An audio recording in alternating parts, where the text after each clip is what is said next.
Hey guys, and welcome back to a brand new exciting episode of Quarantine Photography. In today's episode, we're going to be taking a look at 3 super awesome and creative levitating photography ideas. That's pretty cool, but I'm sure they'd like to hear about the competition. That's right, the competition. So in previous episodes, I've been asking you to post your creative shots to GHV Photo Challenge, and you guys have been doing so, and I really appreciate it, and the photos that are being posted there are super creative. But to get you guys more involved, and to get more people involved in the challenge in general, I've connected with a whole bunch of great filmmakers and photographers from around the world, and they've each given me a few Lightroom presets or Premiere Pro LUTs, which I will then be giving to the winner of each round of Quarantine Photography. So all you have to do to enter is use the hashtag GHV Photo Challenge, and then every single week I will be posting a video featuring some of them and choosing a winner, and that winner will get 5 to 10 presets or LUTs of their choice. So without further ado, let's get on with the video and let's go do our first shot. Okay, so for the first shot, I've decided to use the background on my right because I think it's going to be a little bit more interesting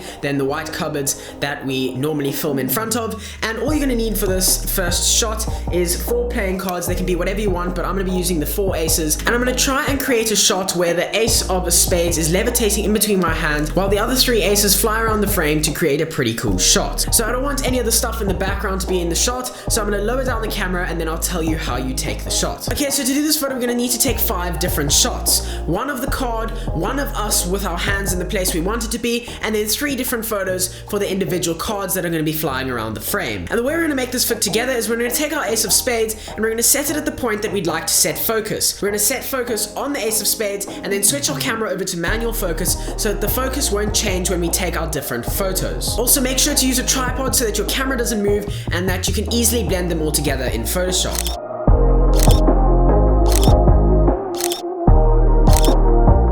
Okay, so I think I've got some pretty good shots of the cards. We're gonna head on outside and do shot number 2. Okay, so for photo number 2, I've got this really old camera here, and I thought it'd be pretty cool to get a shot of this thing levitating. Basically, there's an alleyway down here to the left, and it looks pretty cool with the leading lines on this wall. Again, just remember with all these shots, try keep your background exactly the same. Take a shot of you on your own, and then a shot of the object that you want, and then later on in Photoshop, we'll combine the 2 photos to create a cool effect.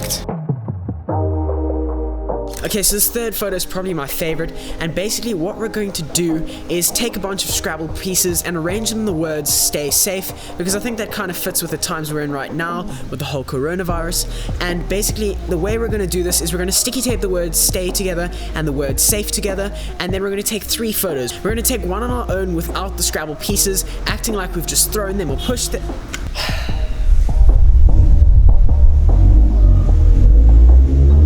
Then the second photo is going to be of the word "stay," and the third photo is going to be of the word "safe." Make sure to set your focus on the Scrabble pieces and switch your camera over to manual focus so that your photos can blend nicely when we do them in Photoshop later.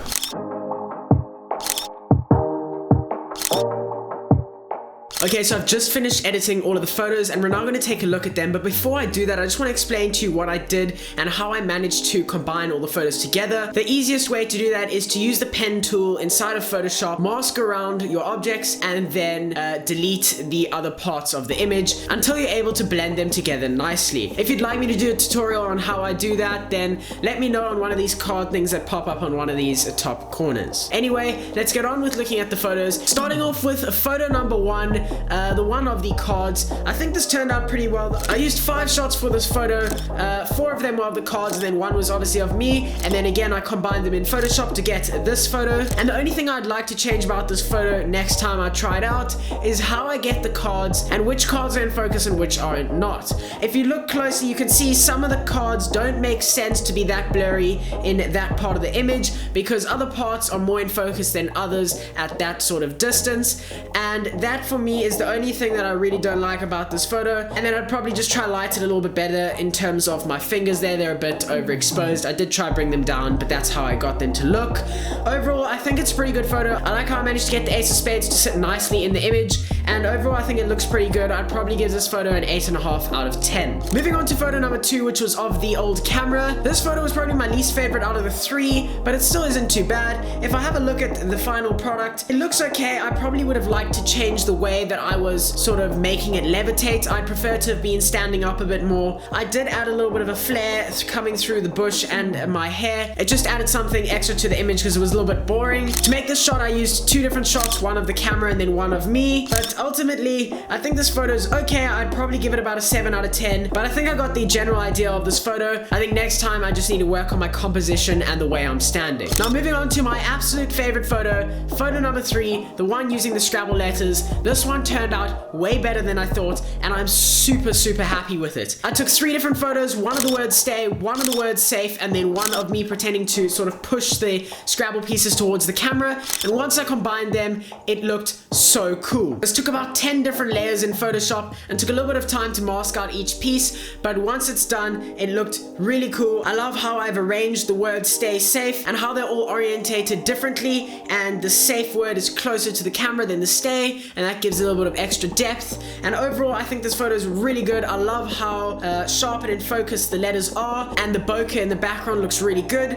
So ultimately, this being my favorite photo of the day, I'm gonna give it a 9.5 out of 10, maybe even a 10, because of how it turned out. I really like it, and also I think it's really suitable for this time that we're in right now with the coronavirus. We all should be staying safe. I hope you guys try out something like this, and if you do, tag me in your photos and use the hashtag GHV photo challenge in order to win some of those awesome presets. But I also found another photo on my phone from the day's shoot that looks pretty cool, and I think I think you'll like it. Yeah, this one took quite a bit of time, but I like it. It's pretty good. The Scrabble letters are telling you what to do. So I mean, maybe if you want to, go down into the description below, smash the subscribe button, hit that bell icon, you know, because 90% of you guys who are watching my videos at the moment are not subscribed, and I literally only have about 10% of you that have turned on the bell. So I'd really appreciate it if you do that. And while you're down there, hit the like button. It really helps me rank in YouTube. If you'd like more of these videos, then let me know in the comments below. Remember, if you want to participate in the challenge, then simply use the hashtag GHVPhotoChallenge, and in about a week's time, I'll be uploading a video reacting to some of the photos from the hashtag, as well as announcing the winner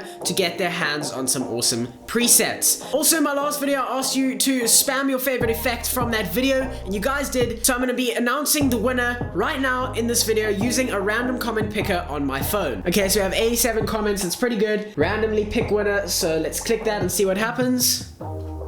And it has chosen James Eaton. Well done, James. Send me a DM on Instagram and I'll get those presets to you as soon as possible. Anyway, I hope you enjoyed the video. Leave a like on it if you did. Subscribe to the channel for more videos. I'll be posting a ton more interesting photography ideas as well as editing tutorials. If you do want more, don't forget to subscribe and turn on those post notifications, and I'll catch you guys in the next episode of Quarantine Photography.